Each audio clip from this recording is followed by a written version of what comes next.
افلان بھائی یہاں پہ تو ہم نے دیکھا ہے کہ آپ لوگوں کے جس طرح کیس ختم ہوئے ان تین میں سے اعظم خان، اسد مجید، مجھے نہیں پتا، لیکن اگر ان میں تینوں میں سے کسی نے آگے جا کے اسٹیٹمنٹ چینج کر دی تو پھر تو آپ کے ہاتھ تو کچھ نہیں آئے گا افلان بھائی. اور آپ گورنمنٹ میں ہوئے اور عمران خان اگر باہر آ گیا نا، میں آپ کو ابھی سے ڈرا رہا ہوں، پھر آپ لوگوں کے پتہ نہیں آپ لوگوں کا کیا ہوتا ہے آپ کی گورنمنٹ کے ساتھ. کیونکہ آپ اسٹیبلشمنٹ تو نہیں ہے، اسٹیبلشمنٹ کے ساتھ تو جو ٹکرائے گا اس ملک میں اللہ کے فضل پاش پاش ہو جائے گا. آپ کا کیا ہوگا میں یہ سوچ رہا ہوں میرے بھائی.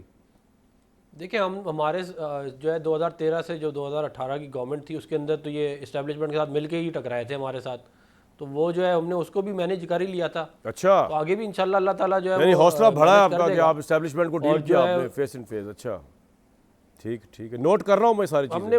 نے پہلی دفعہ تو نہیں کیا، 1999 میں بھی ہوا تھا یہ، کوئی ایک دفعہ تو نہیں ہوا میرے نہیں، بھائی، لیکن اس کے بعد آپ لوگوں نے منہ کی بھی تو کھائی نا. 99 میں جو ہوا تھا وہ کوئی مثال دینے والی تھوڑی ہے. پھر جلاوطنی برداشت کی. اب اس میں بھی آپ نے 2018 میں کیا ہوا، جیلوں میں گئے، لیکن باہر اس کے گئے، بعد ہماری حکومت بھی آئی نا. تو یہی چلتا رہے گا آپ کا کہ آپ نے لڑنا ضرور ہے، اس کے بعد آپ پھر نہیں، اتریں گے، پھر آپ کی گورنمنٹ یہ ہوگا. اب ہم نے نہیں لڑنا، ہم نے نہیں لڑنا. دیکھیں ہمارا کوئی شوق نہیں ہے لڑنے کا، اور یہ ہم پہ الزام غلط لگتا ہے. اچھا، میں اس کی پوری ایک ہسٹری ہے، اگر آپ کہیں گے تو میں اس کی کسی کر اور دوں گا. وقت یہ انشاءاللہ. بڑی لمبی ایک کہانی ہے، لیکن ہم یہ سمجھتے ہیں کہ آگے افہام و تفہیم سے معاملات چلانے چاہیے ملک کی بہتری کے لیے.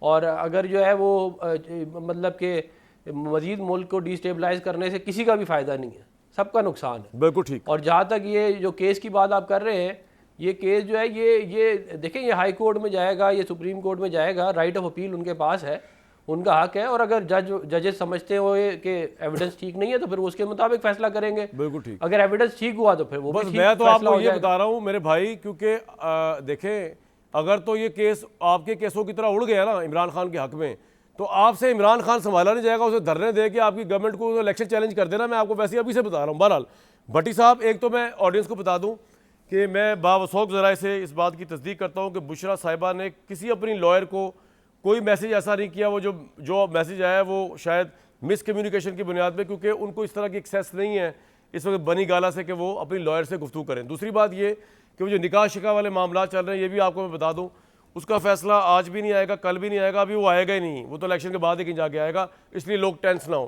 اب بھٹی صاحب آپ سے میرا سوال سر، یہ سائفر والا کیس، اب نواز شریف صاحب کی ہسٹری ہم نے دیکھی، وہ ایون زرداری صاحب کی، کہ کچھ عرصے بعد جب آب و ہوا چینج ہوتی ہے تو کیس سٹینڈ نہیں کرتے.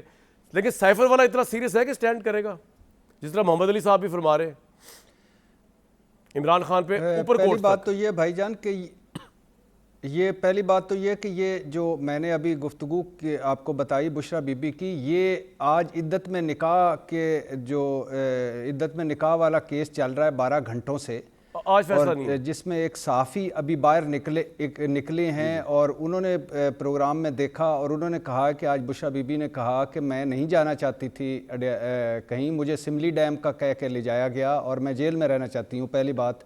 اچھا. اور وہی صحافی بتا رہے تھے کہ یہ جو ان کی وکیل بھی کہہ رہی تھیں کہ جب ہم 10 گھنٹے وہاں بحث کرتے رہے، اور وہی صحافی بتا رہے تھے کہ آج خاور مانیکا صاحب نے 3 مرتبہ ہاتھ جوڑ کر سوری بھی کیا بشرا بی بی سے سماعت کے وقفے کے دوران. پتہ نہیں اب واللہ عالم. اور علیمہ خان اور خاور مانیکا کی ہارٹ ٹاک بھی ہوئی. تو یہ ان کا ہے. اور دوسری بات جو ہے کہ یہ کیا اس کو کہتے ہیں کہ آپ نے کہا سائفر کیس جو بھی سن رہا ہے سائفر، اس میں کوئی شک نہیں، آفیشیل ایک سیکرٹ ایکٹ ہے، سنگین دفعات ہے، اور اس کے بعد اعظم خان اور 28 گواہ سارا کچھ. لیکن جس طرح چلایا گیا اور جس طرح حق جرا ختم کیا گیا، حق دفاع ختم کیا گیا، یہ اوپر جا کے اڑ جائے گا. اور ہائی کورٹ اور سپریم کورٹ میں اسی طرح ہی جس طرح جج ہمایوں سر پوائنٹ کم ہے، ٹائم کم ہے. محمد علی صاحب آپ کو لگتا ہے اڑ جائے گا یہ؟ انہوں نے تو ان گواہوں کو کراس کوشچن تک نہیں دیا، کوئی آلٹرنیٹیو گواہ پیش نہیں کیے، کوئی دلائل نہیں دیے، کوئی ان کے آرگومنٹ کو چیلنج نہیں کیا، ایون کراس کوشچننگ تک نہیں کی ان کی. اور محمد علی صاحب ایک بات اور بتائیے بریک میں جانے سے پہلے، کہ یہ جو بھٹی صاحب نے ایک بڑی اچھی بات بتائی مجھے، میرے دل کو لگی، کہ بشرا صاحبہ کو بنی گالا میں جو رکھا گیا اس کی وجہ یہ بھی ہو سکتی ہے شاید ون آف دا پاسبلٹیز کہ ڈیل عمران خان صاحب نے ڈیل نہ کر لی ہو اپنی بیگم کے لیے. اس کی پاسبلٹی ہے آپ کے نزدیک؟ مجھ سے پوچھ لیں. جی محمد علی صاحب آپ سے پوچھ رہا ہوں. جی میں سمجھتا ہوں کہ یہ دیکھیں بالکل، میں تو آپ کا پروگرام دیکھ رہا تھا، مجھے یقیناً میں آپ سے کمپلیٹلی اگری کرتا ہوں. کہ پاکستان میں قانون تو سب کے لیے برابر ہونا چاہیے. یہ کوئی کیا طریقہ ہے کہ ایک طرف بہت ساری خواتین بہت شکریہ آپ نے مجھ سے ایگری کیا.